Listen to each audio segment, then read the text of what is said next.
Okay, Missy. So, I've been following up with this guy in the system, Michael Buchanan, for quite some time. He told me at the end of last year, I want to say, that they were almost ready, but I cannot get him to meet with me. He's like, when I find a house I want to see, I'll meet with you. I just can't get that appointment. Um, my point was, well, if we can sit down and look at some homes together, online. And he was like, no, well, I see everything you're sending me. So I just think it's a good role play because I can't break that ice. That is a good one. All right. And there's a lot of people, I believe. Yeah. So do you want to be him? I'll call you. I'll ring you. That's fine. And just for the record, he's been in since 2013, at least. And he's still looking. Still looking. All right. So I'm not even going to ask you what the situation is. We're just going to roll with it. I'm just going to go in and now, all right. So he's been in 2013.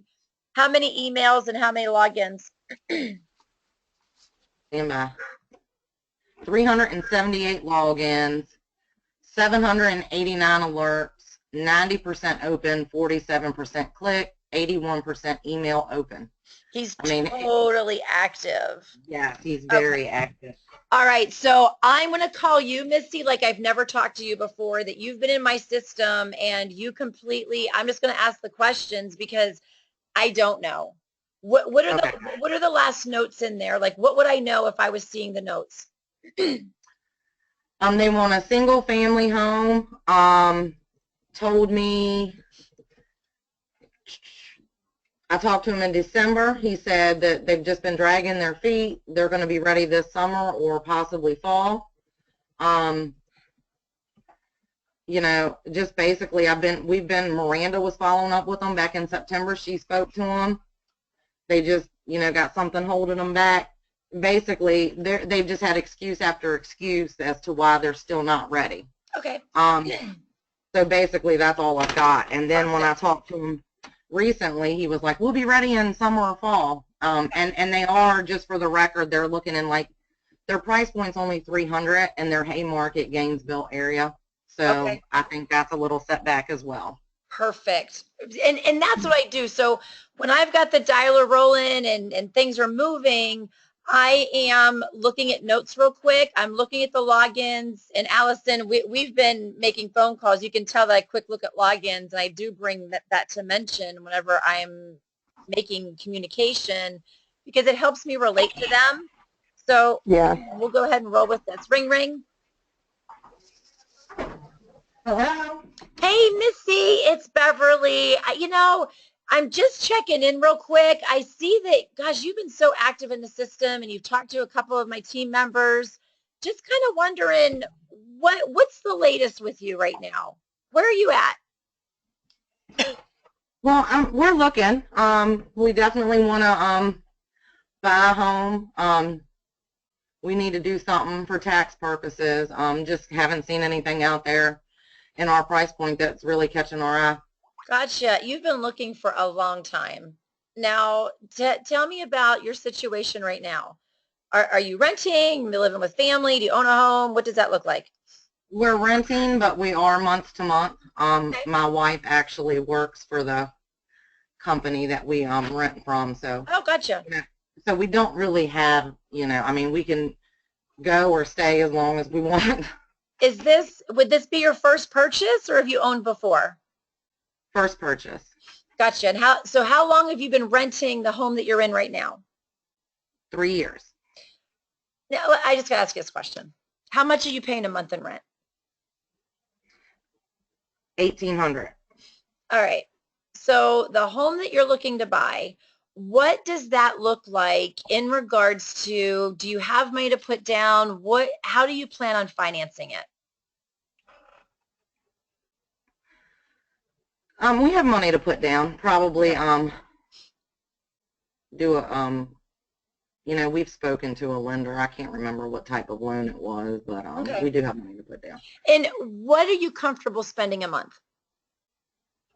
Really don't want to spend over $1,800 a month. Okay. So Let me just ask you this question. I'm looking at how many homes you looked at, and like winner, winner, chicken dinner, you totally take the cake. I think you're one of the top 1% in my database of how many homes that you've looked at. So let's just talk about this for a second. You have been paying $1,800 for 3 years paying someone else's mortgage. If we could get you into a home with a comfortable payment, wouldn't you rather be making your own mortgage payment and investing in your own future? Yes, but the problem is I don't want a townhouse and I don't want a condo. I want a single family home, and there's nothing out there at my price point. I mean, I just don't, I just honestly, regardless, as silly as it sounds, it doesn't bother me paying rent if I'm not going to get exactly what I want. So let's just talk about that for a second. And that makes total sense. So what is more important to you for your future?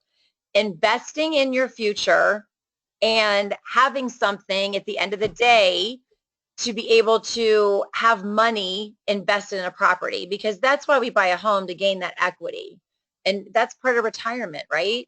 So what's more important to you, investing in your future to have that retirement, or location for the right now? Location. So if it's something that we can't make happen, but you're still continuing to look, what's more important to you? Because if you can't find what you're looking for, it's kind of like a unicorn in a pet shop. We might not just be able to make it happen. If location is that important to you, it might not even be a question. It might not be something that we can make happen. How does that feel to know that you won't be able to buy anything?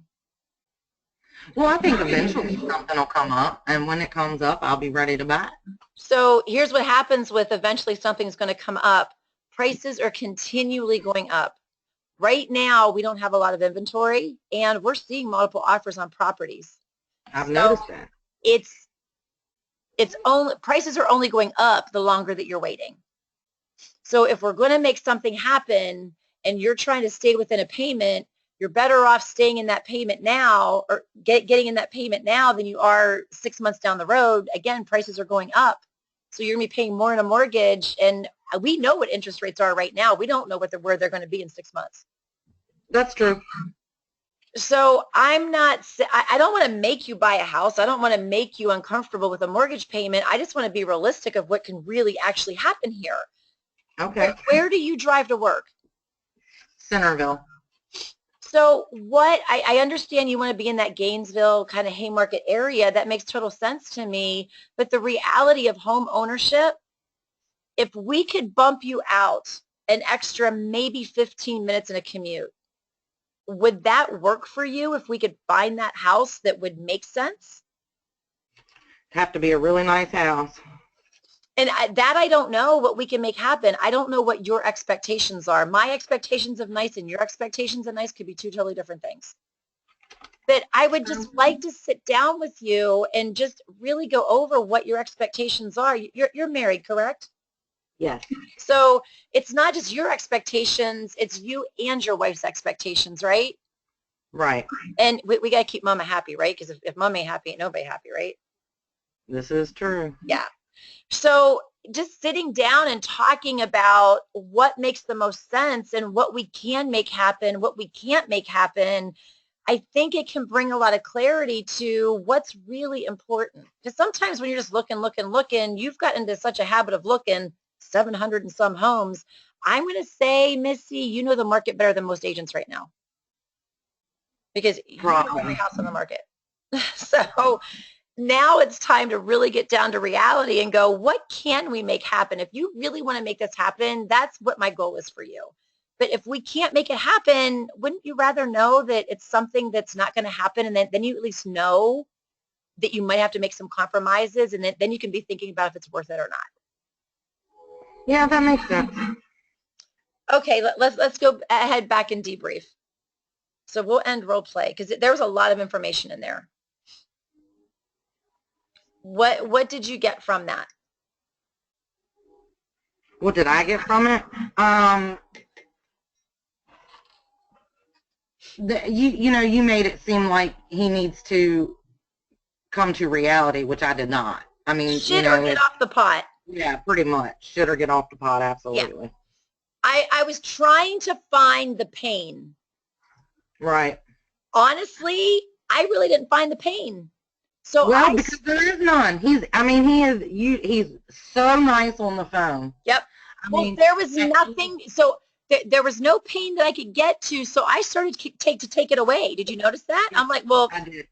we may not even be able to make this happen. And if Mm-hmm. you start telling people, we may not even be able to make this happen, we've got to look at reality.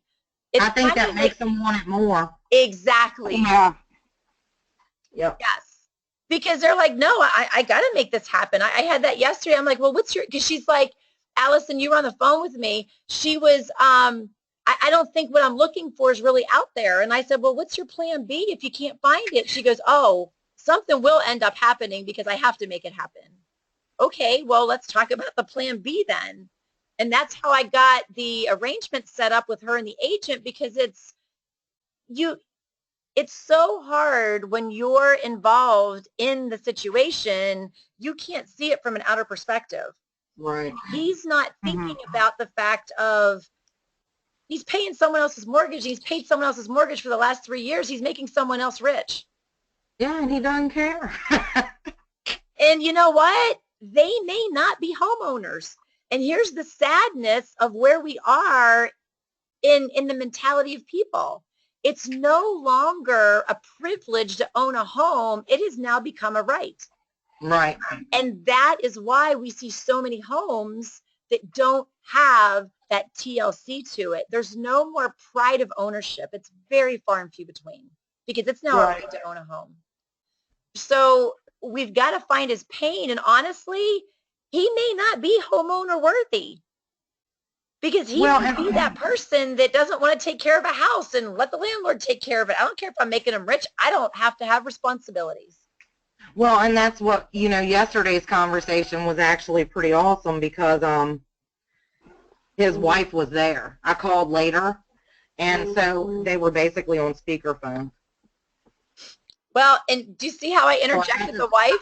I'm like, well, I kind of talked to both of them, and she's got the same kind of attitude. I mean, he was, she's like, well, we don't want to be, like, her situation's different from his. Like, she, where she works, and I can't remember where, and that's my fault. I didn't make a note of it, but he was like, it's okay for, because I said something about Woodbridge, and he was like, well, that's okay for her, but that's not okay for me, for where she has to drive. And she was like, that's fine with me in the background, I mean, so it was a pretty good conversation. It's just getting them off the pot, like you said.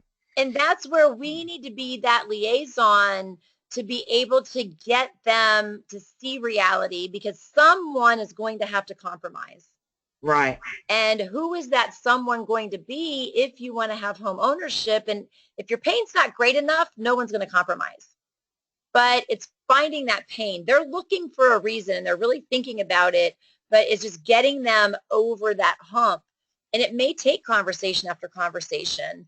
And I want to take this a step further, because I'm looking at who is part of the role play this morning. And Allison and I had great conversation yesterday, because so many of us are that ISA role. How much do we talk to them before we get them over to an agent? And the reality is, when you have a lead like this, this is where you can do your third-party endorsement and let that agent shine and take the pressure off of you.